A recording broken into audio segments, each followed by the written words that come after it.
शास्त्री राजयति उत्तम शास्त्र प्यारा, जो भी लेखा सच लेखा गुरु ने उजारा, जो जो रहस्य शेष में गुरु आप खोलो, मैं मौन हूँ अब यहाँ गुरु आप बोलो। बोले अनंतानंद सिद्ध परमेश की भगवान की जय, देवादिदेव मूल है पारशनाथ भगवान की जय, शासन है भगवान महावीर स्वामी की जय, आचार्य भगवती कुंद देव की जय, आचार्य भगवती व्यास सागर जी, विशुद्ध सागर जी, विभव सागर जी महाराज की जय, छैड़ाराम ग्रंथराज की जय।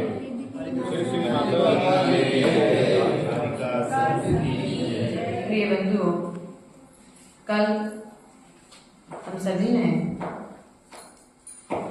ग्रंथराज छैड़ाला की दूसरी ढाल की प्रथम कारिका पर विवेचन सुना था। वही विवेचन आज पुनः प्रारंभ करते हैं। पंडित दौलत राम जी ने मिथ्यात्व के त्याग की बात कही थी और मिथ्यात्व के त्याग के बाद ही जीवन में धर्म का प्रवेश होता है, क्योंकि जब तक पाप का त्याग नहीं होगा तब तक पुण्य का उदय नहीं होगा। जैसे एक गुबरी ले गए कीड़े के लिए यदि शक्कर का स्वाद लेना है तो पहले मुख में रखे गोबर का त्याग करना पड़ेगा, और जब तक वह मुख में रखे हुए गोबर का त्याग नहीं करेगा तब तक वह शक्कर का स्वाद नहीं ले सकता है। उसी प्रकार से यदि आपको अपने आत्मा में प्रवेश करना है, आत्मा का अनुभव करना है, आत्मा का आनंद लेना है, तो आपको सर्वप्रथम मिथ्यात्व का त्याग करना पड़ेगा। तब कहीं जाकर के आपको अपने आत्मा का आनंद आएगा, आपको आपके गुणों का आनंद आएगा। किसका आनंद आएगा? जब आप कोई अच्छा कार्य करते हैं तो आपकी आत्मा स्वयं बोलती है। आप कहते हैं आत्मा बोलती है क्या? हाँ बोलती है। अपना प्रत्येक रोम रोम हमसे कह देता है कि आज मैंने अच्छा काम किया है। हमारा प्रत्येक आत्मा का प्रदेश हमारे लिए संकेत करता है। इसलिए प्रिय बंधुओं, यदि तुम्हें अपना भला करना है, अपने जीवन को ऊंचाइयों की ओर लेकर के जाना है, तो आचार्य भगवान कहते हैं कि ज्ञान के साथ साथ में अज्ञान के साथ साथ में हमें मिथ्यात्व का भी त्याग करना पड़ेगा। अर्थात अज्ञान क्या है? अज्ञान ही तो मिथ्यात्व है। अज्ञान क्या है? मिथ्यात्व है। पूर्व की कार्यक्रम में पंडित दौलत राम जी ने ग्रहित मिथ्यात्व और आग्रहित मिथ्यात्व की बात कही थी। यहाँ पर पंडित दौलत राम जी ग्रहित मिथ्यात्व के 5 भेद बताते हैं। कितने भेद बताते हैं? ग्रहित मिथ्यात्व के 5 भेद बताते हैं। अर्थात 5 भेदों में कहते हैं विपरीत कांड विनय की संशय ज्ञान गुणय की। अपन ने पढ़ा है ना ये आलोचना पाठ में, प्राय करके पढ़ते हैं विपरीत, एकांत, विनय, संशय और अज्ञान। क्या है 5 नाम? कौन से हैं? विपरीत, एकांत, विनय, संशय और अज्ञान। 5 याद हो गए। अज्ञान अर्थात विपरीत मान्यताएं बना करके रखना, उसको जो सही भी है उसे गलत सोचना। क्या?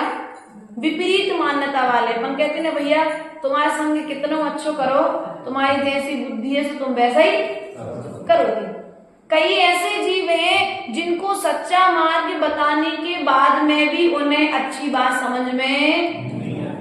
पर्वत, नारद और राजा बसु की कहानी सुनी होगी आपने, सुनी है ना? विपरीत अर्थ कर दिया, एक शब्द का विपरीत अर्थ कर दिया भैया मनीष, और उसके प्रभाव से और राजा ने उस का समर्थन कर दिया। क्या कर दिया? उस अर्थ का समर्थन कर दिया। उस समर्थन करने के प्रभाव से राजा नरक में जाकर के दुखों को भोग रहा है। इसलिए प्रिय बंधुओं, कभी भी यदि सत्य को सत्य कहने पर हमारे सम्मान में थोड़ी सी कमी आती है तो आ जाने दो, लेकिन यदि तुमने सम्मान को बचाने के चक्कर में झूठ को सच और सच को झूठ किया तो सीधा तुम्हें नरकों में जाकर के दुखों को भोगना पड़ेगा। दो मित्रों में झगड़ा हो गया। एक मित्र ने कहा अज का अर्थ बकरा होता है, दूसरे मित्र ने कहा कि अज का अर्थ पुराना धान्य अर्थात पुराना धान्य होता है। लेकिन एक राजा का पुत्र था और एक गांव के सेवक का पुत्र था। अब राजा का पुत्र और सेवक दोनों में जब झगड़ा हुआ तो जाकर के राजा से जिस बालक की मां ने कहा कि आप आज का अर्थ बकरा मेरे पुत्र ने कह दिया है और आपको वही, क्योंकि आपने मुझे पूर्व में वचन दिया था। क्या दिया था? आपने मुझे वचन दिया था कि उस वचन को मैं जब चाहूं तब आपसे ले लूंगी। आपने मुझे वचन दिया था, इसलिए आज मेरे पुत्र के आन बान मान और सम्मान की बात है, उसकी जान पर खतरा है, इसलिए अब आपके हाथ में है। आज मैं आपसे यही चाहती हूँ कि मैंने आपसे जो आपके पास वचन रखा है उस वचन के तौर पर आज मेरा बालक राज दरबार में जो बोलेगा आपको उसकी बात को सत्य। अतः ध्यान रखना, इस कहानी से हमें प्रेरणा मिलती है कि प्रवचन तो देना लेकिन कभी किसी को वचन मत देना। क्या? कभी किसी को वचन मत देना, क्योंकि देखो एक वचन दशरथ ने दिया था तो राम को है, कैकेयी ने वनवास मांगा नहीं था। ध्यान रखना, जैन ब्राह्मण यही कहती है कैकेयी ने वनवास राम के लिए वनवास नहीं मांगा था, कैकेयी ने तो भरत के लिए राज सिंहासन मांगा था। तो फिर राम ने युक्ति लगाई कि भरत मेरा इतना भक्त है कि वह मेरे रहते हुए सिंहासन पर नहीं बैठेगा, अर्थात मेरे पुण्य का उदय आया है कि माँ कैकेयी ने भरत के लिए राज्य मांग लिया है। तो जब तक भरत राज्य करेगा तब तक, जब तक वह लीन नहीं हो जाता राज्य करने में, तब तक के लिए मैं वनवास में निवास करूंगा। देखो, अब कोई सोचे कि देखो बड़े भैया छोटे भैया के लिए गद्दी मिल रही सो बड़े भैया घर छोड़ करके, सोच अपनी अपनी है, लेकिन उसमें भी राम के घर छोड़ करके जाने में भी भरत का भला सोच करके गए और सौभाग्य मान करके गए। देखो मेरा सौभाग्य है कि मैंने इतने दिनों तक राजपाट में रहा हूँ, राजाओं की तरह जिंदगी जी है, एक बार मुझे साधु की तरह जिंदगी जीने का मौका मिलेगा, साधना करने का सौभाग्य मिलेगा। अगर वर्तमान पंचम काल का कोई राम जैसा पुत्र अगर होता, राम नाम का पुत्र होता, आचरण वाले तो हो ही नहीं सकते, राम नाम का कोई पुत्र होता तो वो क्या इतनी इतनी उत्कृष्ट विचारधाराओं को अपने भीतर में जन्म दे पाता क्या अर्जुन? नहीं दे पाता। पतिव्रता स्त्री के रूप में सीता को जानते हैं अपन। तो ध्यान रखना, यहाँ पर बात चल रही है विपरीत मान्यता की। सीता और देखिए विपरीत मान्यता, उसने विपरीत नहीं सोचा, कुल मिलाकर के विपरीत। सीता चाहती तो सोच सकती थी राम वनवास जा रहे हैं, बढ़िया 14 वर्ष तक बढ़िया अपने राजमहल में रहूंगी, सुखों को भोगूंगी, जब तक ये आ जाएंगे तब तक मैं, लेकिन नहीं, पतिव्रता नारी कभी विपरीत हो या अच्छी परिस्थितियां हो चाहे विपरीत परिस्थितियां हो, अपने पति का कभी भी साथ। आज तो अगर विपरीत परिस्थितियां बन जाए, रक्षाबंधन आ रहा है, साड़ी मंगाई है, मोबाइल मंगाया है, कोई अच्छी सोने चांदी की मांग की है और नहीं मिले, अब जा रहे वापस। यही चल रहा ना आजकल। अब हम जा रहे हैं इस घर से, जब तुम इस तरह की हमारी पूर्ति कर दोगे तो हम आ जाएंगे, वरना हमारा हमेशा का रक्षाबंधन मेरे मायके में मनाया जाएगा। इसलिए प्रिय बंधु ध्यान रखना है, विपरीत विचार मत करो। परिस्थितियां कैसी भी हो, तुम उस परिस्थिति को भी सम्यक प्रकार से सोचने का पुरुषार्थ करो, क्योंकि सकारात्मक जब विचार भीतर रहेंगे तो बाहर में विपरीत परिस्थिति भी तुम्हारे लिए सकारात्मक सोचने के लिए मजबूर कर देगी। लेकिन यदि भीतर में सकारात्मक विचार ही नहीं रहेंगे तो फिर तुम राम चाहता तो माँ के विषय में बुरा सोचता था, राम चाहता तो अपने पिता के विषय में बुरा सोच सकता था, सीता चाहती तो अपने परिवार के सभी सदस्यों के विषय में बुरा सोच सकती थी। लेकिन क्या किया उसने? विपरीत। उसने सम्यक तरीके से, सम्यक दृष्टि की पहचान यही तो होती है। सम्यक दृष्टि की पहचान क्या है? सम्यक दृष्टि की पहचान यही है कि वह विपरीत परिस्थिति में भी वह अपनी बुद्धि को विपरीत नहीं होने देता है। क्या अक्षु बेटा, विपरीत परिस्थिति में भी सम्यक दृष्टि जीव अपनी बुद्धि को विपरीत नहीं होने देता है। वह अपनी बुद्धि को संभालता है और बुद्धि को संभाल करके युक्ति पूर्वक उस समस्या से निकल करके अपने जीवन को निर्वाह करता है। लेकिन विपरीत बुद्धि वाला जीव, वह पर्वत और नारद, जब दोनों के बीच में झगड़ा हो गया तो उसकी माँ ने वचन ले लिया कि मेरा पुत्र जो कहेगा तुम्हें वह कहना पड़ेगा। और राजा ने कहा कि आज का अर्थ बकरा होता है। राजा का सिंहासन कंपायमान हो गया। फिर से मंत्रियों ने समझाया कि राजा साहब आप ये क्या कर रहे हैं? जब आपको मालूम है कि आज का अर्थ बकरा है तो फिर आप आज का अर्थ पुराने धान्य है तो फिर बकरा क्यों कह रहे हैं? अभी भी मौका है, आप क्या करें? आज का अर्थ पुराना धान्य कह करके अपनी भूल को सुधार लें। लेकिन मान जो है वो झुकने नहीं देता है। क्या? मान झुकने नहीं देता है। मैंने जो कहा है वही सत्य है, मैं राजा हूं। इस तरह के अभिमान में राजा ने आकर के उस झूठ का साथ दिया। सो बाकी जिसने झूठ बुलवाया वो कहाँ गए, इस विषय का वर्णन तो नहीं पड़ा, लेकिन जिनने झूठ बोला वे नरक गए। ये ग्रंथों में उदाहरण आ गया।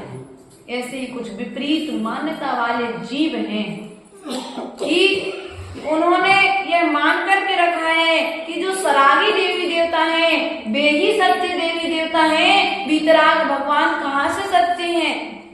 कहाँ से सच्चे हैं? जिनके तन पर पहनने के लिए कपड़ा नहीं है वे हमें क्या कपड़े देंगे पहनने के लिए? जिनके स्वयं के पास खाने के लिए नहीं है वे हमें क्या खाने के लिए देंगे? ऐसा विपरीत मान्यता वाला जीव सोचता है प्रभु के प्रति। क्या? उनके पास कपड़े तो बहुत थे, और तो और तुम्हारे लिए तो तुम्हारे दुकान से कपड़े लाने पड़ रहे हैं, बाजार से कपड़े लाने पड़ रहे हैं। भगवान के कपड़े तो स्वर्ग से आया करते थे। क्या? सामान्य वस्त्र नहीं थे भगवान के, स्वर्ग के देव उन वस्त्रों को लाते थे। भगवान का भोजन बोलो तो कहाँ से आता था? स्वर्गों से आता था। लेकिन हम क्या कहते हैं? विपरीत मान्यता वाला जीव यह विचार करता है जिनके पास कपड़े पहनने के लिए नहीं है, जिनके पास भोजन करने के लिए भोजन नहीं है, जिनके पास रहने के लिए मकान नहीं है, वे हमें क्या देंगे? तो ऐसे भगवान के पास जाने से फायदा, तो हमें भगवान के पास सोचते ना मनीष भैया, आप लोग बैठते हो, यंग एज जो है आज वो यही सोच रही है और यही सोच करके वह मार्ग से भटक रही है। और मार्ग से भटक गया जो तो संसार में अटक गया। यदि अटकन को मिटाना है तो पहले हमें भटकन को मिटाना पड़ेगा। इसलिए विचार करिए, जिनके पास में कुछ नहीं है लेकिन उनके पास में सब कुछ है। स्वर्ग के देव जब वे चलते थे लोग कहते उनके पास चलने के लिए गाड़ी नहीं है, कोई रथ नहीं है, कोई वाहन नहीं है। ध्यान रखना, जब वे चलते थे तो उनके चरणों के नीचे कमलों की रचना हो जाया करती है। और तो और पत्थर के नहीं नहीं, कौन से पत्थर, कौन से कमलों की होती थी, कौन से कमलों की होती थी बड़े भैया? सोने के कमलों की रचना होती थी। और जब भी चलते थे तो उनके चलने मात्र से किसी जीव का घात। और हम जब चलते हैं, गाड़ी से चलते हैं, घोड़े से चलते हैं, रथ से चलते हैं, हाथी की सवारी करते हैं, आदि आदि साधनों का प्रयोग करके चलते हैं, तो हमारे चलने से जीवों का घात होता है, हमारे बोलने से जीवों के दिल टूट जाते हैं, हमारे देखने से विकार उत्पन्न हो जाते हैं, हमारे सुनने से निंदा गर्हा पैदा हो जाती है। लेकिन जब ये सुनते थे तो वही सुनते थे जिसको सुनने से कर्मों की निर्जरा हो, ये वही देखते थे जिसमें वीतरागता बनी रहे, और वही बोलते थे जिससे हित मित और प्रिय दूसरे का भला हो जाए। अर्थात जब चलते थे तो चलते हुए भी जीवों का घात, और हमारे चलने से, हमारे बोलने से, हमारे देखने से और हमारे सुनने से क्या हो रहा है? बस यही तो अंतर है हम में और उनमें, कि जब वो करते थे काम तो उनके करने से, उनके चलने मात्र से, उनके जब बोलते थे तो नरकों तक में शांति हो जाती थी। भैया जब भगवान बोलते थे तो नरकों में शांति हो जाती थी, और आज हम बोलते हैं तो शांत माहौल में लड़ाई होता है कि नहीं होता है? बस यही तो अंतर है उनमें और हम में। लेकिन ये अज्ञानियों को कैसे बताया जाए कि तुमने जो विपरीत मान्यता भगवान के प्रति बना करके रखी है, वह विपरीत मान्यता तुम्हें संसार में भटकाने वाली है। इसलिए अपनी विपरीत मान्यताओं का त्याग करो, क्योंकि जैसे बच्चे का जन्म होता है वैसे ही व्यक्ति का मरण होता है। लाता कुछ नहीं है और लेके भी कुछ जाता। मुट्ठी बांधे आया था, हाथ पसारे, जाएगा कि नहीं जाएगा?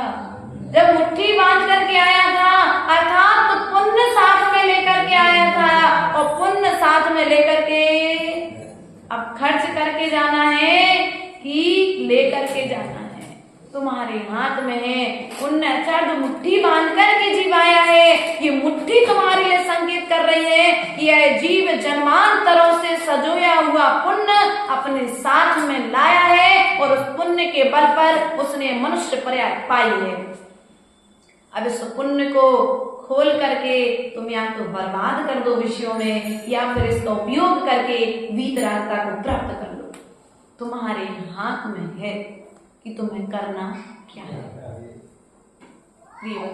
अपनी विपरीत मान्यताओं का हमें त्याग करना पड़ेगा, क्योंकि जब तक विपरीत मान्यताओं का त्याग नहीं होगा तब तक वीतराग प्रभु के प्रति श्रद्धा जागृत नहीं होगी। हाँ, जब तक वीतराग प्रभु के प्रति श्रद्धा भी जागृत होने वाली नहीं है। यदि श्रद्धा को जागृत करना है तो वीतराग प्रभु के गुणों का गुणानुवाद करो। क्या करो? हम आपसे बार बार स्वाध्याय करने के लिए कहते हैं। स्वाध्याय करने से हमारा कोई लाभ होने वाला नहीं है शैलेश भैया। आप जब स्वाध्याय पढ़ेंगे, जिनवाणी पढ़ेंगे, और जब जिनवाणी पढ़ेंगे तो प्रभु के गुणों का आपके लिए ज्ञान होगा, और प्रभु के गुणों का जब ज्ञान होगा तो प्रभु आकर के कहेंगे कि बेटा जो तुमने शास्त्रों में हमारे गुणों को पढ़ा है वही गुण तुम्हारे भीतर में भी है, और जब तुम्हें ऐसा ज्ञान होगा तो तुम उन गुणों को प्रकट करने के लिए पुरुषार्थ, पाने के लिए पुरुषार्थ करोगे कि प्रकट करने के लिए? बोलो तो बड़े भैया, पाने के लिए प्रयास करोगे। और कौन है भैया पाने के लिए पुरुषार्थ कौन कौन करेगा? सभी करेंगे। अमीर चंद जी कह रहे हैं सभी जने क्या करेंगे? उन गुणों को पाने का नहीं। ध्यान रखना, जो चीज पाई जाती है वो छूट जाती है। भैया, बड़े भैया, जो चीज पाई जाती है वो छूट जाती है, लेकिन जो प्रगटाई जाती है वह कभी छूटने वाली नहीं है, वह कभी टूटने और रूठने वाली नहीं है। पाई हुई जितनी चीजें हैं वह छूट जाएंगी, रूठ जाएंगी और टूट जाएंगी। अब पाना और प्रगटाना, इन दोनों में अंतर क्या है? क्या पाने में और प्रगटाने में अंतर क्या है? अर्थात टंकी में पानी पाया गया है। क्या है? टंकी ने पानी पाया है, नल से पानी पाया है, लेकिन कुएं ने पानी प्रगटाया है। क्या? कुएं ने पानी प्रगटाया है और टंकी ने पानी पाया है। तो पाई गई जो चीज है वो समय आने पर समाप्त हो जाएगी, लेकिन जो प्रगटाई हुई चीज है वह शाश्वत तुम्हारे साथ में रह जाएगी। इसलिए सदा प्रयास करो अपने गुणों को प्रगटाने का। अपने गुणों के प्रगटाने के लिए आज हम मिथ्यात्व के त्याग की बात यहाँ पर कर रहे हैं। अपनी विपरीत मान्यताओं के त्याग की बात यहाँ पर चल रही है। प्रिय बंधुओं, ध्यान रखना, जब तक विपरीत मान्यताएं त्याग नहीं होंगी, जब तक हमारा अज्ञान हटने वाला नहीं है। अज्ञान का विसर्जन कर दो, ज्ञान का विकास तुम्हारे जीवन में हो जाएगा, तो तुम्हारा निश्चित ही ज्ञान केवल ज्ञान रूप परिवर्तित होकर के तुम्हारे जीवन को सुखमय खुशहाली में बनाएगा। इन्हीं भावनाओं के साथ बोले परम पूज्य आचार्य धुरेश्वर विभव सागर जी महाराज की जब जीवन का